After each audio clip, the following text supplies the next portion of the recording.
Bakit nga ba umiiyak ang mga DDS sa isang event na kung saan ginanap dyan sa palasyo ng Malacanang? Kung saan mga kaupak, ang panauhin ay ang megastar. Mukhang magkakaroon ng love team sa hindi sa sa love ng pag-ibig, kumbaga love team sa politika. Ibig sabihin mga kaupak, nung nakaraang eleksyon, ang BBM at saka side ng Kiko Pangilinan or Sharon Cuneta ay sa kabilang side o magka-rival ng political campaign strategy. Pero ngayon, naku mga kaupak, kaya siguro ang mga DDS kinakabahan. Kasi mga kaupak, alam naman natin na ang Uniteam, ang unang team ni Marcos na kung saan naipanalo ang tambalang Sara at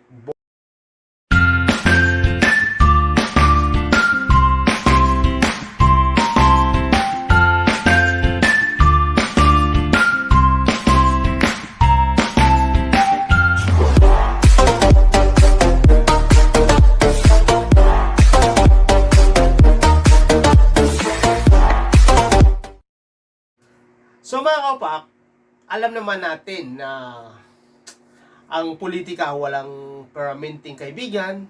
O minsan naman, yung mga magagaling, yung ako, meron ako kasi mga nakikita o nakikilala na minsan nagbabakbakan sila sa politics, pero sa personal, magkakaibigan sila, no. Pero, alam niyo mga kaupak, sa politics kasi halos hindi na naglalayo yung personal mong buhay sa politika, kasi kung minsan yan na talaga yung pansariling interes. Kumbaga, alam mo na yung kasabihan ng marami, no?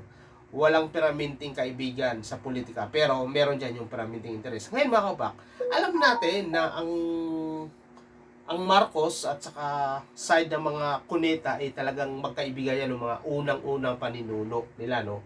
Mga time na si yung President Marcos Sr., ang presidente, isa yan sa mga kaalyado ng ng tatay ni Sharon. In fact, si Sharon Cuneta, yung unang married niya yung ikinasal siya kay Gabby Concepcion. Ang isa sa mga ninong ay si President Ferdinand Marcos Sr. na kung saan talaga naman very bongga yun, no? Kailan ng mga time na yung mga kaupak, wala pa tayo sa actually nasinilang na tayo mukhang magkakabuking nga ng edad. So ngayon mga kaupak, hindi ito na ilalabas sa social media, no?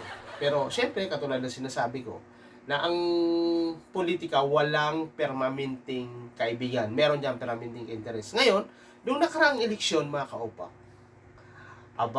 talagang naglaban ang magkakaibigan. Kasi ito, si Sharon Cuneta, syempre kakampihan niya, doon siya sa team ni Lenin na kung saan vice president ang kanyang asawa. Ganon din naman si Sara, kumbaga si Sara, yung unit team na kung saan siya rin ang pinili na para maipanalo nila ang 2022 presidential election na kung saan sila yung magtambal. So ngayon, mga kaupak, kaya lang nangyayari, kaya nasira yung samahan ng Sara at Duterte. Sara at Duterte, isa lang yun. Marcos at saka Duterte dahil sa, alam mo na, yung pansariling interest, yung nag-umpisa yan sa may kumusyon na kaalyado o kaibigan o kamag-anak pala ni ng kabilang side, yung 125 million kung saan naubos lang ng 11 days. Kasi nga mga kaupak, yung yung budget na yon, hindi natin alam kung saan yung ginamit, hanggang ngayon hindi pa malinaw yon kung paano inubos ng Office of the Vice President ang 125 million sa loob ng 11 days. So hindi yun, may mga tanong doon na hindi nasagot kasi iniimbok ni yung kanyang kumbaga nililihis ni Vice President yung kanyang sagot sa mga nakaraang hearing o budget hearing para sa budget ng Office of the Vice President. So ngayon mga kaubak, doon nag-umpisa. Siguro nagkaroon ng bulong-bulungan ba? Ba't ito kumukuha ng confidential fund? Baka maya ito yung ginagamit paghahanda sa magiging kalaban niya. Alam mo naman, ang politika, di ba? Nagkaroon ngayon ng bulungan So hanggang sa nagkaroon ng hindi magandang pagkakaintindihan, nagpalitan ng masakit na salita, hanggang sa nag-split na, naghiwalay na ang unit team. Ito yung mga binubuo ng Maka BBM at saka Maka Duterte. So ito yung lumaban sa mga tinatawag nila kakamping o katulad namin kakamping at saka dilawan na nasasabi nila. Yung kakamping identify sa dilawan. So ngayon mga kaupak, ang nangyari dahil sa nag-away sila, lako, nagbiro ito si Sharon Cunita sa ginanap na isang event dyan sa Palasyo ng Malacanang na kung saan si Sharon Cunita, isa sa mga panauhin na nag-perform na at saka syempre yung asawa niya, senador, at nagbiro ito nga kay President Marcos na nagkamali ka ng ng pagkuha ng Vice President, dapat yung asawa niya. Pero biro lang yon. Kumbaga nagsorry, in fact nagsabi pa nga ni Sharon, sorry, mubo na yung mga ganun. Pero ito, umiyak ang mga DDS kung ano-anong pambabas kay Sharon Cuneta, dapat daw hindi na yung mga Duterte hindi na ituring na kaibigan kasi si Sara Duterte pala mga kaupak, para sa ating kaalaman, ako hindi ko rin alam, ni-research ko, si Sara Duterte pala, Sharon yan. Pero alam mo mga kaupak, kung titingnan mo yung history, ganito pala yan. Kasi ang mga DDS, binabanatan nila si Sharon Cunita dahil sa opinion na yun ni Sharon Cunita na pabiro. Binabasa kung ano-ano, balimbing, mega balimbing, kung ano-ano. Ngayon, ang nangyari, kung titingnan mo, sige, balimbing nga si Sharon. Pero alam nyo mga kaupak, ni-research ko, katulad sinabi ko, makulit. Si dating Pangulong Duterte, siya pala ang vice mayor nung time na panahon ni Marcos. Tapos nag-take over di ba, yung Regional Revolution, si Corazon Aquino, nag-take over siya. Ang nangyari pala, mga kaupak, si Duterte pala, vice mayor, ginawang OIC. Kasi pinagpapalitan yung mga mayor, lalo na yung mga time na yun. Sorry, hindi pa ako familiar sa panahon ni Marcos Sr. Kumbaga yung mga OIC, yung mga vice mayor na nagugustuhan ni Corazon Aquino, kasi siya yung parang ulo nung EDSA Revolution at siya yung tumayong presidente nung mga time na yun dahil nagkaroon ng snap election. Alam niyo mga kaupak, si Vice Mayor Duterte pala ang vice. Ngayon ginawa siya OIC ni Corazon Aquino. Kaya nung time na yun, doon yung point nga nagkaroon ng malawak na participation ito yung baga chan. Actually inamin niya si interview Ito yung nagbigay ng chance kay Duterte na lumawak pa, naging mayor, kung naging congressman at saka naging presidente nga. Si Aquino pala. So ngayon, mga kaupak, syempre, ang nangyari nung umupo na hanggang sa naging presidente na si Presidente Aquino, kumbaga itong mga DDS, kung ano-ano sinasabi against kay Aquino, yung anak, mga kaupak, ang tinutukoy ko yung anak.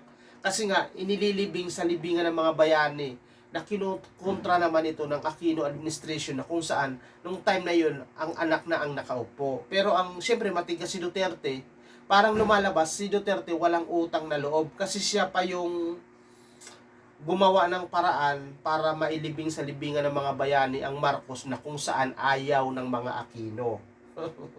Kaya ang ginawa ng mga basher, ng mga DDS, noong mga time na yun uso ng social media, kung ano-ano ang tinanggap na pambubuli ng mga DDS kay Aquino. Meron nga nagsabi, Abnoy, mga dilawan, makakaliwa, mga ganyan. Pero, sasabi mga komunista, pero ang totoo, si Duterte talaga ang may koneksyon sa mga komunista dahil kaibigan niya si Sison, yung founder ng komunista. In fact, doon nga nung mga mayor pa si Duterte, mayroong mga picture doon na nandoon yung mga bodyguard sa picture ng mga ipinaghihinalaan komunista o mga kaliwa. At saka syempre, kumahanga ka sa mga komunista, humanga ka sa komunista, binibintang mo nga sa mga dilawan, sa mga makabayang blocks na mga komunista o makakaliwa, yung amo ninyo na si Duterte, kaibigan ang komunistang bansa katulad ng China. Diba? Ito mga DDS. Tapos ngayon mga kaupak, hanggang sa ganyan na nangyari, nagkaroon na ng pambabas na naman. Pero kumbaga, si Sharon Cunita mga kaupak, bumalimbing man, kung sa tingin ninyo bumalimbing, ganyan din ang ginawa ni Duterte, bumalimbing sa mga Aquino, nagbigay sa kanya ng chance kung kaya naging presidente siya. Di ba? Kaya talaga sa politika, walang piraminting kaibigan. Merong piraminting interest. Kaya, hindi naman deserve ni Sharon. Kasi kung sasabihin mo, balimbing si Sharon, ang dami ngayon nakaupo ng mga politiko, di ba? Sa side ng magkabilang side, sa side, mag-compare na tayo. Kay Marcos at saka kay Duterte, meron doon mga balimbing din na mga yan eh. Dati rin, di ba, ang partido niya naglipatan. Kaya hindi deserve ni Sharon. At saka sinasabi ni Sharon, kaibigan lang. Kaya yung mga DDS, sana lawakan niyo ang utak nyo. Entertainment yon. Kumbaga kailangan niya magpatawa, mag-joke, or what kind express your happiness that moment. Di ba? Hindi yung bas kayo ng bas, mega balimbing. Paano? So, paano naman yung mga politiko ngayon? Alam mo mga kaupak, sa ating bansa sa Pilipinas, kung sino yung nasa kapangyarihan, ang lahat na tao, ang lahat na politiko naglilipatan. Kaya nga ang natin, ang Kongreso at saka Senado natin kung sino ang presidente, dapat ang umupo dyan speaker o Senate President ang kakampi ng presidente. Lahat yan nagbabalimbingan.